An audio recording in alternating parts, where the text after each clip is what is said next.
उस विधानसभा चुनाव के मद्देनजर सभी ने मुझे आशीर्वाद दिया, मुझे जिताने की काम किया, लेकिन पार्टी ने क्या किया? पार्टी ने मुझे धोखा दिया। महिला बोलते हैं कि महिला शक्ति नारी है, किया है, जिनमें से एक नाम गोपालगंज की वर्तमान विधायक कुसुम देवी का है। पार्टी ने कुसुम देवी की जगह जिला परिषद अध्यक्ष सुभाष सिंह को गोपालगंज विधानसभा से प्रत्याशी घोषित किया है। सुभाष सिंह स्थानीय स्तर पर पार्टी के युवा और सक्रिय नेता माने जाते हैं। बीजेपी के इस निर्णय से नाराज विधायक कुसुम देवी ने अपने गोपालगंज स्थित आवास पर प्रेस कॉन्फ्रेंस की। इस दौरान वे कार्यकर्ताओं को संबोधित करते हुए भावुक हो गईं और फफक कर रो पड़ी। उन्होंने कहा कि पार्टी का यह फैसला उन्हें स्वीकार नहीं है और वे पार्टी प्रत्याशी के खिलाफ बतौर निर्दलीय उम्मीदवार चुनाव मैदान में उतरेंगी। कुसुम देवी वर्ष 2022 में अपने पति और पूर्व सहकारिता मंत्री दिवंगत सुभाष सिंह के निधन के बाद हुए उपचुनाव में विधायक चुनी गई थी। सुभाष सिंह का निधन किडनी की बीमारी से हुआ था। इसके बाद पार्टी ने उनकी पत्नी कुसुम देवी को उम्मीदवार बनाया था, जिन्होंने विजय हासिल की थी। राजनीतिक गलियारों में चर्चा है कि बीजेपी ने टिकट वितरण में संगठन के अंदर नई पीढ़ी को मौका देने की रणनीति अपनाई है। वहीं जिन विधायकों का टिकट काटा गया है, वे कथित तौर पर अपने परिजनों को राजनीति में आगे लाने की कोशिश में लगे हुए थे। पार्टी के इस फैसले से अब गोपालगंज की राजनीति में बागी सुर तेज हो गए हैं। कुसुम देवी सहित नाराज विधायकों के मैदान में उतरने से बीजेपी की अंदरूनी स्थिति पर असर पड़ सकता है।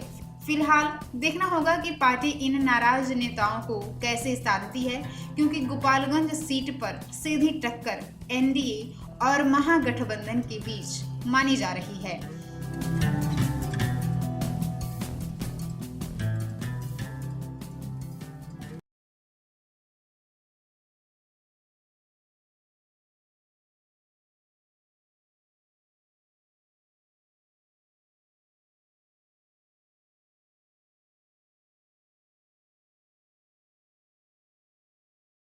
मुझे उतना कठिन में 2022 में मुझे चलने का शक्ति नहीं था।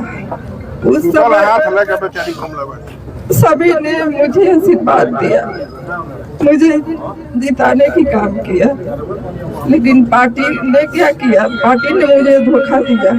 महिला बोलते हैं कि महिला शक्ति नारी है, महिला शक्ति नारी का यही होता है। पार्टी से हम यही पूछना चाहते हैं, पार्टी बताए कि मुझे क्या गलती है। जो मीटिंग कभी भी जहाँ जाना है तहाँ मैं गई हूँ, कभी पीछे नहीं हूँ। तब भी क्या टिकट काटने की क्या वजह है बताए? मैं यही कहूँगी, बहुत किया है, खुल के किया है, बहुत किया है। पार्टी क्या खेल खेल रही है कि दोनों जगह से राजपूत के लड़ा रही है। क्या तमाशा यही कि राजपूत से लड़े? ये पार्टी क्या खेल खेल रही है, हम पूछना चाहते हैं। कि गोपालगंज विधानसभा से जो मेरी माताजी अभी विधायक थी प्रेजेंट में, और पूर्व में मेरे 2005 से लेकर के 2022 तक मेरे पिताजी थे। 4 बार लगातार वो रहे और 5वीं बार मेरी मम्मी थी। तो इस परिस्थिति में पार्टी ने हमारे पीठ में छुरा घोंपा है और हम लोग का टिकट काट कर किसी ज़मीन माफिया, भू माफिया को टिकट देने का काम किया है, पैसों के बदौलत। ये सारा खेल पैसों की बदौलत हुआ है। और अब ऐसी पार्टी जिससे हम लोग को काफ़ी एक लगाव था, जिस झंडे के तिरंगे में पापा का लाश लिपट के आया था, हमने कसम खाया था कि भाजपा को हम लोग कभी नहीं छोड़ेंगे। लेकिन आज भाजपा हम लोग के पीठ में छुरा घोंपने का काम किया है। और मेरा यही प्रयास रहेगा, जो ये सारा षड्यंत्र जो एक व्यक्ति पूरे ज़िले में बैठकर जो रच रहे हैं, उनके मंसूबे पर पानी फिरवाएंगे। अच्छा, टिकट तो कट गया, अब आगे आपका क्या कदम रहेगा? चुनाव लड़ेंगे हम लोग, हर हाल में चुनाव लड़ेंगे, बहुत मजबूती से चुनाव लड़ेंगे। और वही लोग जो लगातार 2005 से लेकर के 2022 तक हम लोग जिताने का काम किए हैं, आज वो एक व्यक्ति कोई कम नहीं हुआ है, सभी लोग उपस्थित थे। और कल 11 बजे हम लोग सर्वसम्मति से निर्णय लेंगे कि हम लोग चुनाव कैसे लड़ना है, पार्टी पे लड़ना है या निर्दलीय लड़ना है, चुनाव लड़ना है। तो क्या लगता है टिकट कटने का वजह क्या लगता है? टिकट कटने का कोई वजह नहीं है। पूरे सारण प्रमंडल में एक ही महिला विधायक थी। कल आपने देखा कि राम प्रवेश राय जो कि हमारे विधायक हैं बरौली से, किसी एक समुदाय को टारगेट किया गया है और किसी एक व्यक्ति के द्वारा। ये स्पष्ट है। और टारगेट करके उनका टिकट कटवाया गया, फिर मेरा भी टिकट कटवाया गया। और हम लोग को एकदम क्या कहते हैं उसको कॉन्फिडेंस में ले करके परसों हम लोग को फ़ोन किया गया 11:15 बजे रात को कि आप लोग का पीएम आवास में जो बैठक हुई थी उसमें आप लोग का सीट डिक्लेयर हो चुका है, आप लोग नॉमिनेशन की तैयारी करें। हम लोग नॉमिनेशन का फॉर्म अगर अपना तैयारी में लग गया। फिर कल पता चला कि वहाँ टिकट कट गया राम प्रवेश चा का। फिर हम लोग को लगा कि भाई हम लोग का सूची क्यों नहीं आया, तो ये तो अंदर अंदर दाल गल रहा था, अलग ही कहानी। तो फिर जब सूची आया तो फिर ये बात स्पष्ट हो गई। 4 सालों से विधायक ये बीजेपी का सिटिंग विधायक था और जीतते आ रहे थे, लेकिन यहाँ पे कहीं ना कहीं क्या लगता है बीजेपी का शीर्ष नेतृत्व क्या कहीं ना देखिए, भाजपा में एक नेता थे सुशील कुमार मोदी, जिनको भौगोलिक स्थिति को बिहार की पूरी जानकारी थी। अब इस समय सब अपना पैसा बढ़ाने में लगे हैं, चाहे कोई भी हो, बीजेपी का डिप्टी सीएम हो या प्रदेश का अध्यक्ष हो या बगल के सांसद हो या फिर बड़े पद के जो भी हैं, जो भी इसमें सम्मिलित है टिकट में चुनाव समिति अभियान में, सभी लोगों को पैसे से मतलब, उन लोगों को सीट से कोई मतलब नहीं है। और आप देखिएगा आने वाले दिनों में 14 तारीख को जो रिजल्ट आएगा वो एनडीए का सुखड़ा साफ रहेगा गोपालगंज से।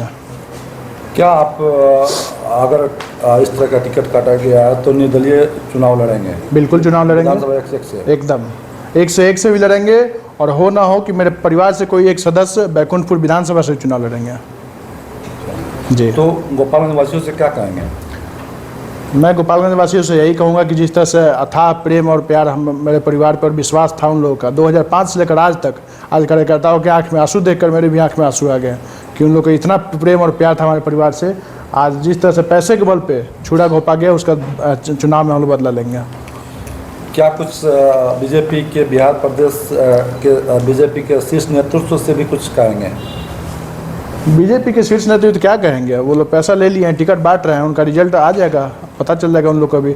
और लगभग सभी लोग चुनाव में उतरे हुए हैं, उन लोग का भी पानी सिर का पानी नीचे निकल रहा है। कल ही हम लोग ने देखा है, आज सम्राट चौधरी भी नॉमिनेशन किए हैं, जीत के आए, तब पता चलेगा उन लोग को। तो कहीं ना कहीं ये पैसे से टिकट को बेचा गया? बिल्कुल बिल्कुल, पैसे से खरीदारी हुआ है, व्यवसायीकरण हुआ है टिकट का। और ये पार्टी में हम लोगों ने दिन रात एक करके मेहनत किया है, पार्टी ने जहाँ भेजा